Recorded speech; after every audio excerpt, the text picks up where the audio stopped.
विज्ञान ने खोले नए अंदाज, इसलिए क्वांटम युग का आरंभ है आज।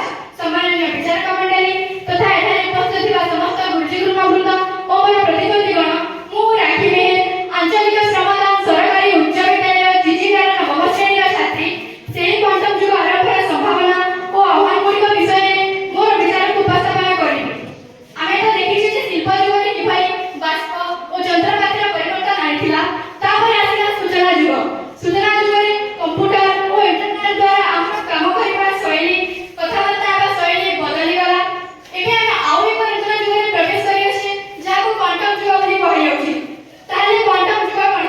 क्वांटम युग होछि सेही समय जेते बेले क्वांटम भौतिकीर सिद्धांत गुडी को व्यवहार करा जाय नूतन प्रयुक्ति विज्ञान तथा quantum computing, quantum communication, quantum sensing, quantum cryptography आदि मानव जीवन शिल्प और विज्ञान रे विप्लव आनुछि।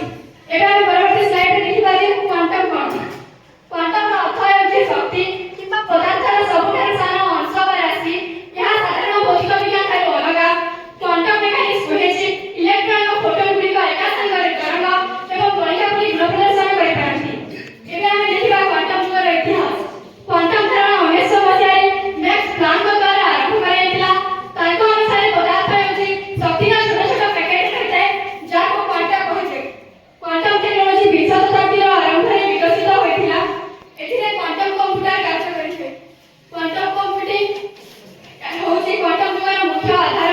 ताले क्वांटम कंप्यूटिंग कोन? एहा होछि नूतन प्रकार क्वांटम व्यवस्था जा क्वांटम विज्ञान दुटी सूक्ष्म कणिका इलेक्ट्रॉन और फोटॉन पर आधारित। एहा दुटी मुख्य धारणा पर कार्य करिଥାଏ सुपरपोजिशन और एंटांगलमेंट। First superposition. एहा एक क्यूबिट समय रे 0 1 दुटी अवस्था रे एका साथी रे रहि पारे। एंटांगलमेंट दुटी क्यूबिट परस्पर सहित एमिति भाबरे जड़ित होइଥାଏ जे गोटाय अवस्थार प्रभाव अन्यटी अवस्था पर प्रभाव पकाइଥାଏ। एटा हम जानिबा क्वांटम कंप्यूटिंग क्लासिकल कंप्यूटिंग ठाରୁ किपरि अलगा। तथ्य क्लासिकल कंप्यूटिंग बिट माध्यमरे तथ्य प्रदान करिथबा बेले क्वांटम कंप्यूटिंग क्यूबिट माध्यमरे तथ्य प्रदान करिଥାଏ। प्रोसेस एहा एककरे होतबा बेले एहा समस्त पथरे होइଥାଏ। गति क्लासिकल कंप्यूटिंग रे गति धीर होइथबा बेले क्वांटम कंप्यूटिंग रो गति द्रुत बा बहुत शीघ्र होइଥାଏ। समस्यार समाधान क्लासिकल कंप्यूटिंग सत्य वाला सरल समस्या रो समाधान करि पारे, किंतु क्वांटम कंप्यूटिंग विभिन्न जटिल समस्या रो समाधान करि पारे। वैज्ञानिक आधार क्लासिकल कंप्यूटिंग विद्युत माध्यमरे वैज्ञानिक आधार प्रचारित होतबा बेले क्वांटम कंप्यूटिंग क्वांटम मेकानिक्स द्वारा वैज्ञानिक आधार प्रचारित होइଥାଏ।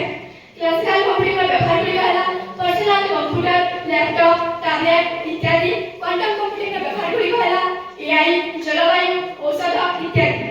एबे हम परवर्ती स्लाइड देखिबा जे क्वांटम युगर संभावना। क्वांटम युगर विभिन्न संभावना गुडी रहि अछि।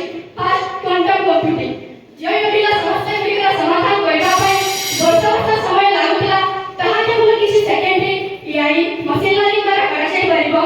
Next quantum जोगाजोग। एहा द्वारा निरापद जोगाजोग करा जाय परिबो, जेपरि कि हैकप्रूफ सुरक्षा, राष्ट्रीय सुरक्षा तथा व्यक्तिगत सुरक्षा मध्य सरल होई पारिछि।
थांब मिनिटे हे